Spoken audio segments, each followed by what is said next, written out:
Good morning, my Real News Midday TV family. Thank you so much for tuning in this morning, and I'm wishing for everyone a wonderful and a productive day. And in the news this morning, police nabbed suspects in Homewood bus driver's murder. Just under 5 hours after the brutal murder of a school bus driver at Homewood Technical High School in Manchester, police reported that they held the two suspects approximately 28 miles away in neighboring Clarendon. Head of the Manchester Police, Deputy Superintendent Kerry Duncan, told the news that immediately after the murder of Rohan Gentles on the school compound about 8:15 a.m., the constabulary's operations and investigations machinery was put in place, and through coordinated efforts, a motor vehicle with the two male suspects was intercepted. This dastardly act was perpetrated by a gunman who lay-waited him at the school. After the incident, he escaped in a motor vehicle that was waiting some distance away, Duncan said. As it stands now, those persons are being interviewed. We are hoping to move the investigation further. We are here standing in solidarity with the principal and the Homewood Technical family just to give them the necessary support, Duncan told the journalist during a visit to the school in the company of National Security Minister Dr. Harris Chang and the Manchester North Eastern Member of Parliament Audley Shaw. Dr. Chang commended the police for their swift action in apprehending the suspects. I have to consider it as swift, effective work by the police. I have to commend the officers involved and also the brave citizens who provided some information. They were able to get enough information to track down the vehicle, Dr. Chang said.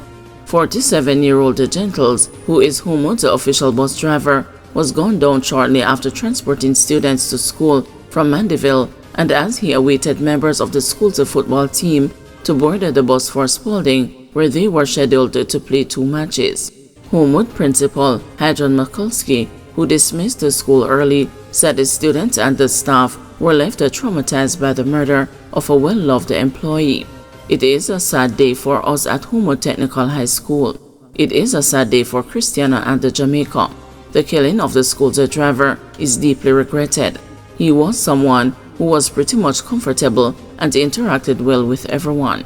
He transports the children on path from Mandeville to school. It's just unfortunate. The students and the teachers were traumatized, said Mikulski.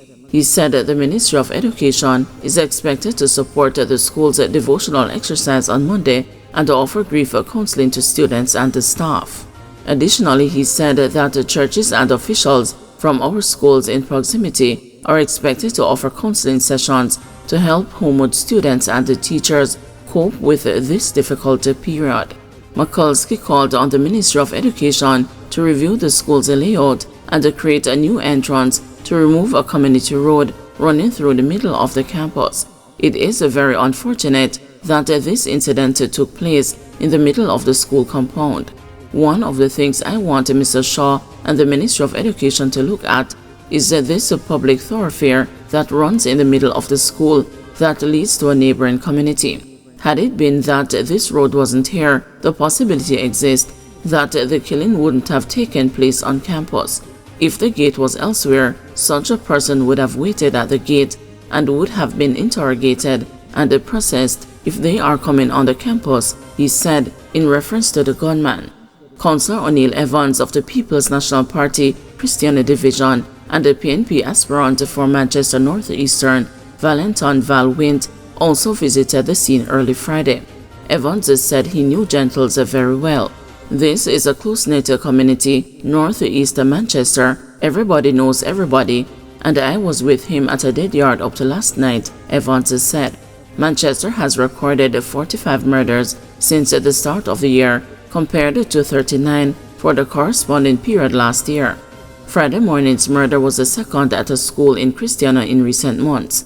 On September 6, Cuthbert Lambert, otherwise called Jerome, 27, was shot dead by a gunman at the gate of Christiana Moravian Primary. Wind said community intervention was done following that killing. We marched the last time we had a shooting at Christiana Moravian. The citizens have to join hands and hearts and to see how we can get together as the social agents and to speak to our community members. This is really bad. This is the worst thing that could ever happen. It is a sad day for Jamaica, he said. Meanwhile, Deputy Superintendent Duncan said the police will maintain a presence at the school, given that there are boarders on the property. 16-year-old St. James boy shot in alleged police shootout charged.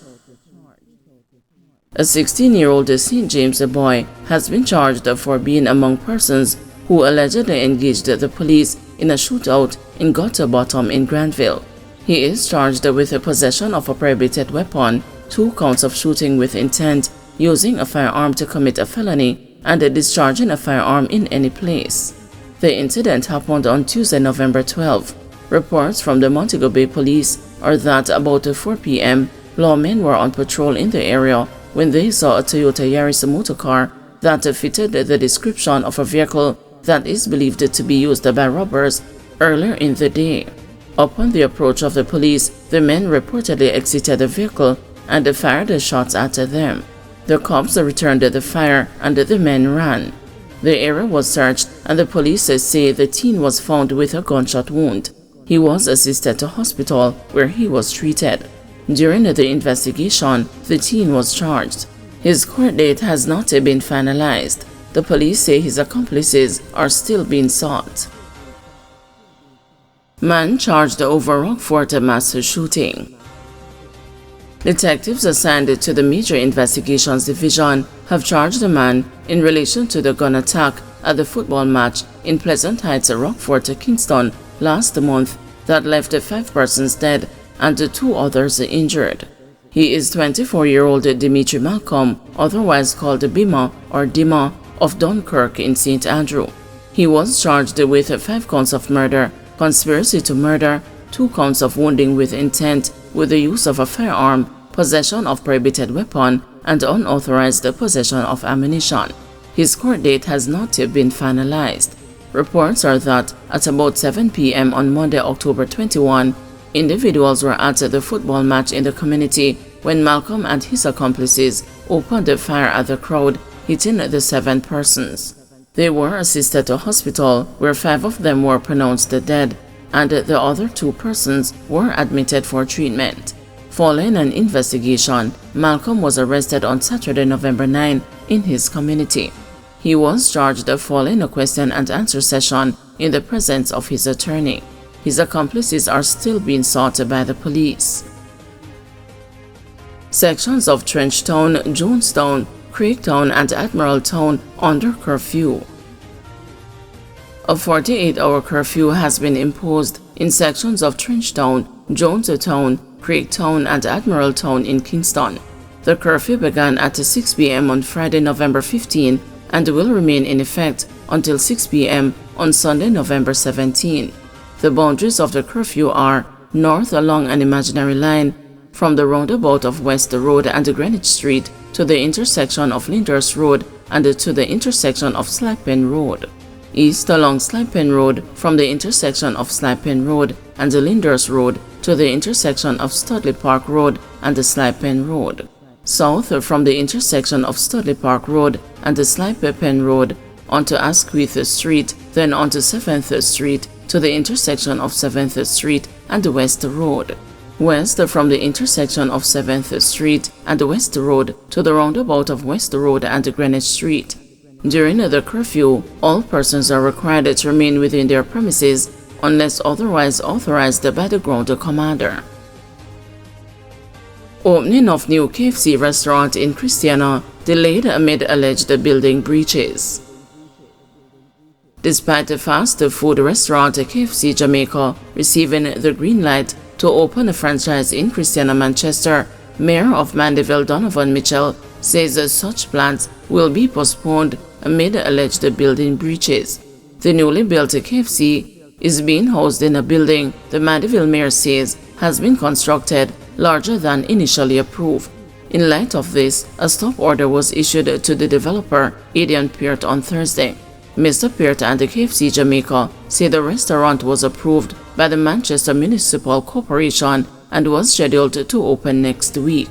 But Mr. Mitchell says while permission may have been previously granted, there are issues with the soil type as well as other matters that must be addressed to ensure full compliance with building codes.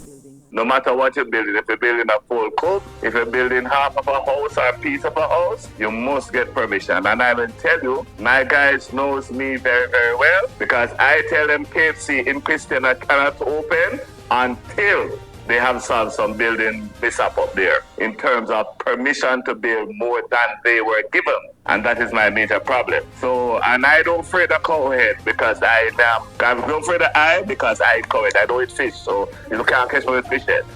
Mr. Peartes said issues with the building were already being addressed prior to the stop order. He added that the stop order being applied to the section of the building that houses the KFC seems unreasonable since that section had been approved. The developer believes he is being victimized and his political alignment is at the center of the stop order. This building I have completed 2 years ago, the structure of the building. So the problem that they have with the structure itself, we're rectifying that problem because it's still in construction process. And the area that the franchise that's supposed to be opening next week, that area was approved and passed. So the issues with the notes that has been served, I don't think that is in contrary with that franchise that's supposed to be open next week. Well, politically since the start of the year, I think this is the third attempt. So I would have to say I've been victimized in some sort. But it's the third attempt, and some projects that I've been doing, I do an entertainment thing with the color splash, right? And we have some issues with the last one, which was resolved. And I think going forward, it's just me making my political decision affecting some of my projects and jobs that I've been doing. Guys, thanks for watching. Please join us this afternoon at 2 p.m. for another news update.